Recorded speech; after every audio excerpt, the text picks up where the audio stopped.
अस्सलाम वालेकुम दोस्तों, वीडियो देखने से पहले हमारे इस चैनल को सब्सक्राइब कर लें और नीचे मौजूद बेल आइकन को जरूर क्लिक कर लें ताकि हमारी वीडियोस बाकायदगी से आपके पास पहुंचती रहें। शहर में कुछ देर हड़बोंग सी मच गई। मुजाहिदीन का लश्कर भागम भाग तैयारियों में मसरूफ था।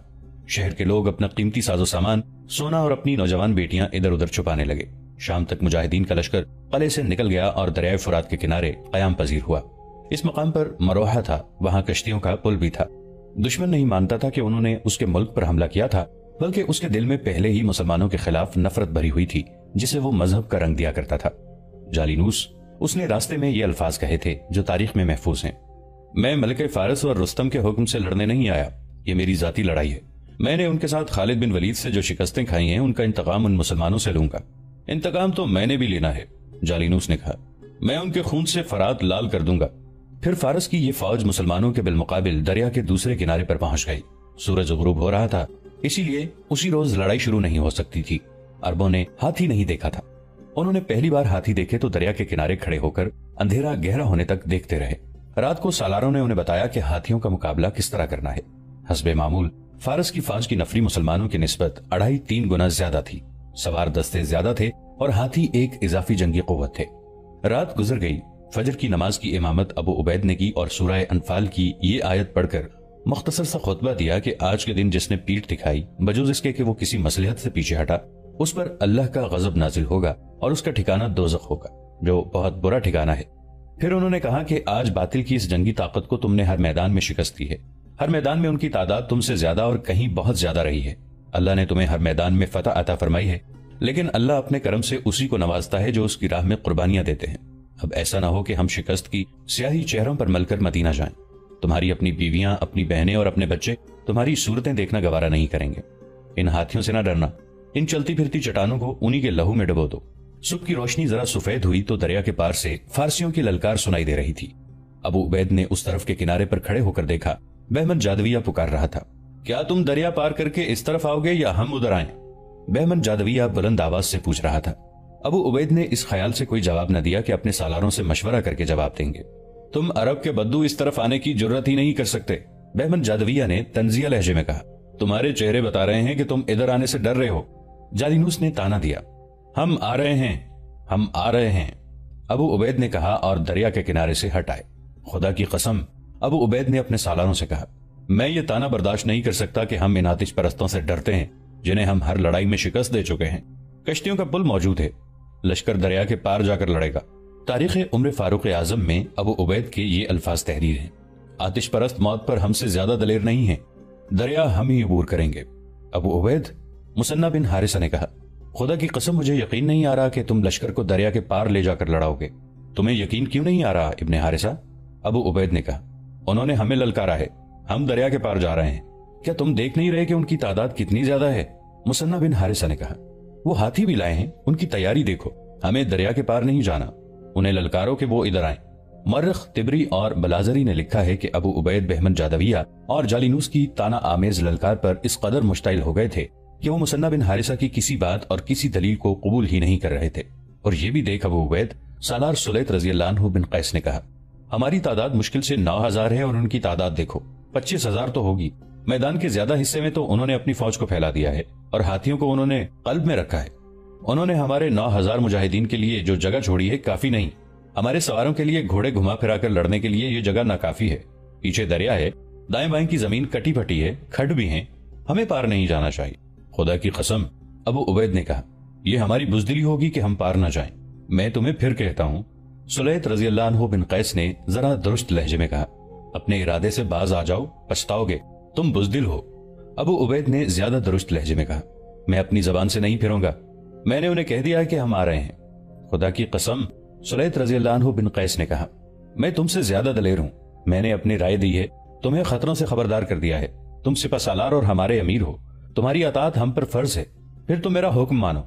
अबू उबैद ने कहा। मोहम्मद हसनैन हैकल ने अपनी किताब उम्र फारूक आजम में मुख्तलिफ मौर्रिखों के हवाले से यह वाकया तफसील से लिखा है।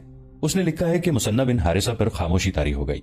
अबू उबैद को याद न रहा कि अमीरुल मोमिनीन हजरत उमर रज़ियल्लाहु अन्हु ने अबू उबैद को मदीना में बवक्त रुखसत नसीहत की थी कि कोई फैसला जल्दबाजी में न करना। तुम्हारे साथ रसूलुल्लाह सल्लल्लाहु अलैहि वसल्लम के सहाबी जा रहे हैं, ان کے مشورے کے بغیر کوئی فیصلہ اور کوئی بڑی کارروائی نہ کرنا، سلیط رضی اللہ عنہ بن قیس کی رائے کو اہمیت دینا۔ حضرت عمر رضی اللہ عنہ جانتے تھے کہ مدینہ سے جو لشکر جا رہا ہے اس کا سپہ سالار مثنی بن حارثہ کو ہونا چاہیے یا سلیط رضی اللہ عنہ بن قیس کو۔ مثنی بن حارثہ کو اس لیے سپہ سالار ہونا چاہیے تھا کہ انہوں نے خالد بن ولید رضی اللہ عنہ کی قیادت میں فارس کی فوج کے خلاف کئی معرکے لڑے تھے، اس طرح وہ تجربہ کار اور جری سالار بن گئے تھے۔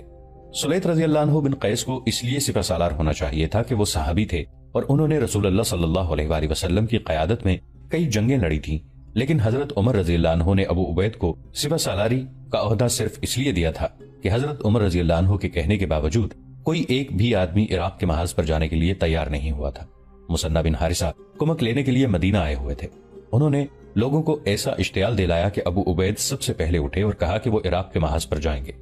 ان کے اٹھنے کی دیر تھی کہ وہاں بیٹھے ہوئے لوگوں نے محاذ پر جانے کے لیے اپنے نام پیش کیے اور دیکھتے ہی دیکھتے 1000 رضاکار عراق کے محاذ پر جانے کے لیے تیار ہو گئے۔ پہلے تفصیل سے بیان ہو چکا ہے کہ رضاکاروں کی تعداد کس طرح 4000 ہوئی اور جن محاذوں پر پہنچے تو رضاکار مجاہدین کی تعداد 10,000 تھی۔ یوں معلوم ہوتا تھا جیسے ابو عبید نے سب سے پہلے اپنے آپ کو پیش کر کے دروازہ کھول دیا تھا۔ مدینہ میں ہی جب امیر المؤمنین حضرت عمر رضی اللہ عنہ نے دیکھا تھا کہ ابو عبید کے پیچھے 1000 رضاکار تیار ہو گئے ہیں تو انہوں نے اس کا سہرا ابو عبید کے سر باندھا اور انہیں مجاہدین کے اس لشکر کا سپہ سالار بنا دیا تھا۔ ابو عبید صحابی نہیں تھے، پھر بھی حضرت عمر رضی اللہ عنہ نے انہیں اس لشکر کا سپہ سالار اور امیر مقرر کر دیا تھا جس میں صحابہ کرام بھی تھے۔ حضرت عمر رضی اللہ عنہ کے اس فیصلے پر اعتراض ہوا تھا، جس کے جواب میں حضرت عمر رضی اللہ عنہ نے کہا تھا، خدا کی قسم میں کسی مدنی یا کسی صحابی کو سپہ سالار نہیں بناؤں گا۔ اللہ نے تمہیں سربلندی اس لیے عطا فرمائی ہے کہ تم نے دین کے دشمنوں کے سر کچلنے کے لیے ہمت اور شجاعت کے جوہر دکھائے تھے، مگر میں 3 دن سے دیکھ رہا ہوں کہ تمہارے چہروں پر بزدلی لکھی ہوئی تھی، تم دشمن کے سامنے جانے سے ڈر رہے تھے۔ تو کیا سالاری اور امارت کے لیے اس شخص نے برتری حاصل نہیں کر لی جو اپنے دین کی حفاظت اور فروغ کے لیے سب سے پہلے آگے آیا؟ خدا کی قسم اس لشکر کا امیر یہی شخص ہوگا۔ ابو عبید اٹھو، میں نے تمہیں اس لشکر کا امیر مقرر کیا جو مثنی بن حارثہ کے ساتھ جا رہا ہے۔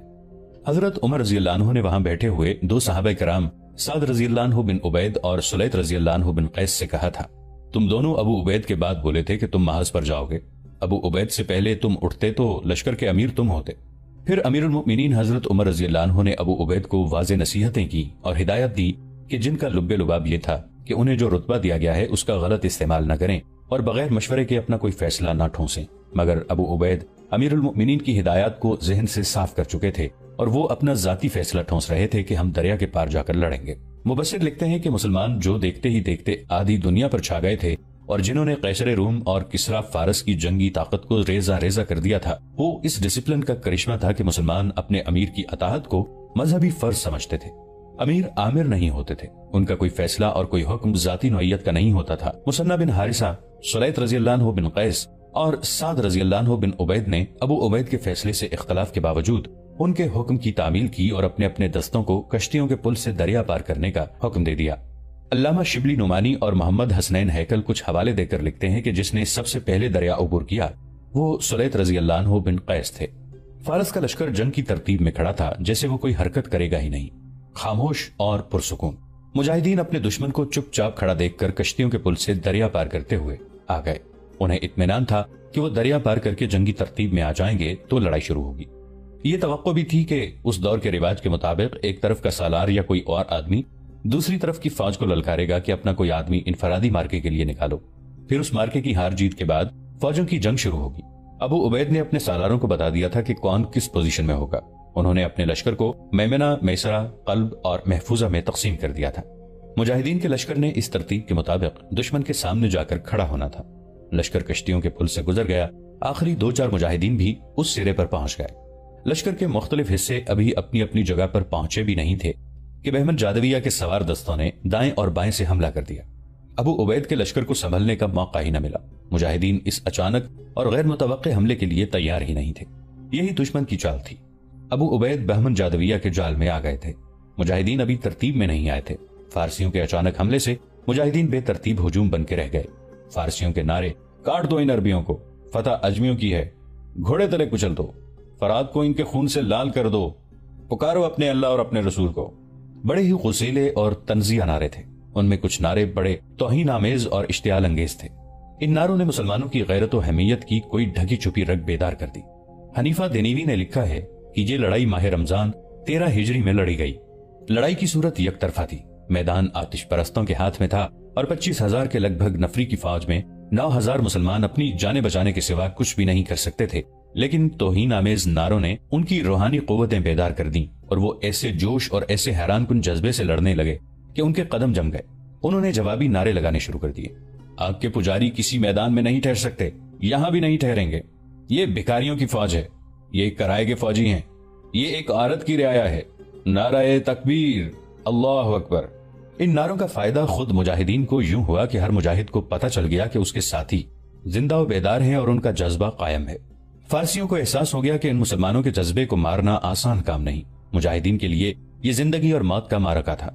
उन्हें ये एहसास आग बबूला कर रहा था कि वो हार गए तो उनकी पहली फतुहात पर पानी फिर जाएगा और किसरा की फौज पर उनकी जो दहशत तारी थी वो खत्म हो जाएगी। मगर मुसलमान ऐसी सूरत हाल में फंस गए थे कि उनके लिए पसपाई भी मुमकिन नहीं रही थी। एक नारे ने उनमें जान डाल दी, फतह या मौत। ये एक मुजाहिद का नारा था जो हर मुजाहिद के सीने से धमाकों की तरह निकलने लगा। अब मुसलमानों का कहर देखने के काबिल था। वो कलमा तैयबा के बुलंद विर्द के साथ दीवानगी के आलम में लड़ने लगे और यहां तक कामयाबी हासिल कर ली कि फारसियों का घेरा तोड़ दिया और तरतीब में आने लगे। सालार भी सिपाहियों की तरह लड़ रहे थे और बिखरे हुए मुजाहिदीन को मुनज़्ज़म करने की भी कोशिश कर रहे थे। मेहमद जादविया ने हाथियों को आगे कर दिया। हाथी स्याह चट्टानों की तरह दौड़ते आए और उनके मुकाबले में घुड़सवार मुजाहिदीन आगे बढ़े, लेकिन हाथियों के पहलों से लटकते हुए घंटे इतनी जोर जोर से बजते थे कि मुजाहिदीन के घोड़े बिदक बिदक कर इधर उधर हो जाते, मगर हाथियों के करीब नहीं जाते थे। मौर्रिखों ने लिखा है कि फारस के तीरंदाजों ने बिदके हुए घोड़ों के सवारों को चुन चुन कर निशाना बनाया। सवार तेजी से शहीद होते चले गए। मुसलमान पीछे हटकर तरतीब में आ सकते थे, लेकिन पीछे दरिया था। वो दाएं बाएं फैल सकते थे और वो फैलने की कोशिश भी कर रहे थे, लेकिन फारसी उन्हें फैलने नहीं दे रहे थे। सालारों ने देखा कि घोड़े स्याह हाथियों और उनके घंटों की हैबतनाक आवाज से डर रहे हैं और प्यादा मुजाहिदीन का हौसला कमजोर होता जा रहा है। सालार अपने मुजाहिदीन को ललकार ललकार कर आगे बढ़ा रहे थे। फारसियों के घोड़े तो हाथियों और उनके घंटों की आवाजों से आशना थे। मुसलमानों के घोड़ों ने हाथी पहली बार देखे थे। सिवा सालार अबू उबैद को अपनी गलती का यकीनन एहसास हुआ होगा। उन्हें सालारों ने रोका था कि दरिया के पार न जाए। अबू उबैद ने अपनी लग़ज़िश का कफारा यूं अदा किया कि अपने घोड़े से कूद कर उतरे। वो उन सवार मुजाहिदीन के साथ थे जो हाथियों का मुकाबला करने की कोशिश कर रहे थे, मगर घोड़े बिदकते थे। अबू उबैद घोड़े को बेकार समझकर उतर आए थे। उनकी देखा देखी सवार मुजाहिदीन भी घोड़ों से उतर आए और अबू उबैद की क़यादत में उन्होंने फारसियों पर ऐसा हल्ला बोला कि उन्होंने थोड़ी सी देर में 6,000 फारसियों को मौत के घाट उतार दिया। इससे फारसियों के हौसले पस्त हो गए, लेकिन एक मुश्किल हाथियों ने पैदा कर रखी थी। इनके हुदों में तीर अंदाज भी थे और अर्ची वाले भी, और हाथी बजाय खुद खतरनाक थे कि मस्ती में दौड़ते और जो मुजाहिद सामने आता उसे सूंड से उठाकर ऊपर को उछाल देते या उसे जोर से जमीन पर पटक कर मार डालते। हाथियों के सामने ना जाओ, अबू उबैद ने चिल्ला चिल्ला कर कहा। पहलुओं की तरफ से हुदों की रस्सियां काट दो। ये मार्का कोई मामूली मार्का न था। जिन मुसलमानों ने आतिश परस्तों को हर मैदान में शिकस्त दी थी, किसरा की अफवाज पर दहशत बनकर गालिब आ रहे थे, उस रोज वो किसरा के 2 जर्नैलों के फंदे में आ गए थे और बुरी तरह कट कट कर गिर रहे थे। मौर्रिखों ने इस लड़ाई को तफसील से बयान किया है। वो लिखते हैं कि अबू उबैद की दीवानगी से पता चलता था कि वो अपनी गलती का कफारा अदा कर रहे हैं और अपनी यकीनी शिकस्त को फतह में बदलने के लिए जान पर खेल रहे हैं। सवार मुजाहिदीन ने घोड़ों से उतरकर हाथियों पर हल्ला बोल दिया। हाथियों के हुदों से तीर भी आ रहे थे, बर्छियां भी। मुजाहिदीन उनसे बचने की कोशिश करते, बाज जख्मी हो जाते और इसी हालत में हाथियों के पहलुओं में जाकर तलवारों से हुदों की रस्सियां काट देते। हुद नीचे गिरता, उसके आदमियों को उल्टा गिराता। मुजाहिदीन उनके संभलने से पहले ही उन्हें काट डालते। मुजाहिदीन ने कई हाथियों को भी जख्मी किया। जिस हाथी का हुदा गिरता और जो हाथी जख्मी होता, वो इधर उधर भागता दौड़ता। बगैर महावत के हाथी जिधर को मुंह आया दौड़ पड़े। उन्हें यह भी होश न रहा कि अपनी फौज को रौंद रहे हैं या दुश्मन को। उन्हें कंट्रोल करने वाला कोई था ही नहीं। उन्हें अपने पराई की पहचान न रही। जब महावत और जख्मी हाथियों ने बज़ाहिर लड़ाई का पांसा पलट दिया था, लेकिन मुसलमान जो तादाद में पहले ही थोड़े थे और ज्यादा थोड़े हो गए। इसके बावजूद वो बिखरे रहने की बजाय तरतीब में आ गए। उनकी थकन का यह आलम था कि अपने जिस्मों को बड़ी मुश्किल से घसीट रहे थे। विलियम स्कॉट लिखता है कि जिस नागुफ्ता सूरत हाल में अरब के मुसलमान फंस गए थे, अगर उनकी जगह फारसी या रूमी होते तो कभी के हथियार डाल चुके होते या पसपा हो जाते। मुजाहिदीन को सालारों ने तरतीब में करके अपने अंदाज के हमले शुरू कर दिए। कभी फारसी हमले की ताब न लाकर पीछे हट जाते और कभी मुजाहिदीन को पीछे हटना पड़ता। हाथी तो तकरीबन सारे के सारे मैदान से निकल गए थे, लेकिन एक सफेद हाथी जो जिसामत में आम हाथियों से बहुत बड़ा था, अभी मैदान जंग में मौजूद था और बुरी तरह चिंगाड़ता फिरता था। यह हाथी दूध की तरह सफेद नहीं था, बल्कि उसका रंग दूसरे हाथियों की निस्बत इतना हल्का था कि सफेद लगता था। उसका रंग सफेदी माइल था। अबू उबैद ने उस हाथी को खत्म करने का इरादा किया और उसके आगे चले गए। हाथी उनकी तरफ आया। अबू उबैद ने तलवार के एक ही वार से उसकी सूंड काट दी।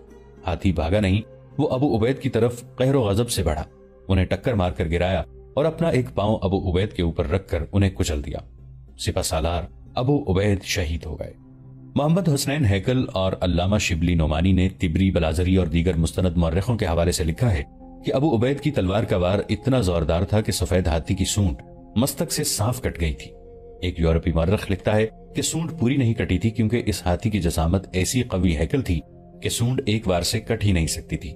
ये यकीन के साथ कहा जा सकता है कि सूंड आधी से ज्यादा कट गई थी। जख्मी शेर, चीता, हाथी और ऊंट इंतकाम जरूर लेते हैं। हाथी और ऊंट का कीना मशहूर है। फारस का ये हाथी तो था ही खूंखार। उसने अबू उबैद को पहले गिराया तो वो पीठ के बल गिरे और हाथी ने उनके सीने पर पांव रखकर अपने जिस्म का वजन डाला। तसव्वुर किया जा सकता है कि अबू उबैद का जिस्म किस तरह कुचला गया होगा। अबू उबैद का एक भाई हकम करीब ही था। उसने पहला काम यह किया कि हाथी की टांग पर तलवार का वार किया। हाथी का हूदा गिरा हुआ था। हाथी पीछे हटा। हकम ने अबू उबैद का परचम उठाकर ऊपर किया और नारा लगाया, हमारा अलम बुलंद है। हकम की तवज्जो परचम पर थी कि उसे ऊंचा रखा जाए ताकि मुजाहिदीन के हौसले बुलंद रहें। हाथी पहले से ज्यादा गजबनाक हो गया था। उसने हकम को टक्कर मारकर गिराया और जिस तरह अबू उबैद पर पांव रखकर कुचला था, उसी तरह हकम को भी कुचल डाला। एक और मुजाहिद आगे बढ़ा और उसने परचम उठाकर ऊपर किया। उसने भी नारा लगाया, हमारा अलम बुलंद है। उसने नारा लगाया ही था कि सफेद हाथी ने उसे भी गिरा दिया और उस पर पांव रखकर कुचल डाला। हाथी की चिंगाड़ बहुत ही खौफनाक थी। फिर एक और मुजाहिद आगे बढ़ा। उसने परचम उठाकर बुलंद किया। परचम खून आलूद हो गया था। इस मुजाहिद ने परचम बुलंद किया तो सफेद हाथी ने उसे भी गिराकर कुचल डाला। अबू उबैद की शहादत के बाद यके बाद दीगरे 7 मुजाहिदीन ने परचम उठाकर बुलंद किया। हाथी ने हर एक को कुचल डाला। मुश्किल ये थी कि हाथी से बचने के लिए भागने की जगह थी ही नहीं। वहां की जमीन लाशों और बेहोश जख्मियों से अटी पड़ी थी। जख्मों से गिरे हुए घोड़े भी पड़े हुए थे।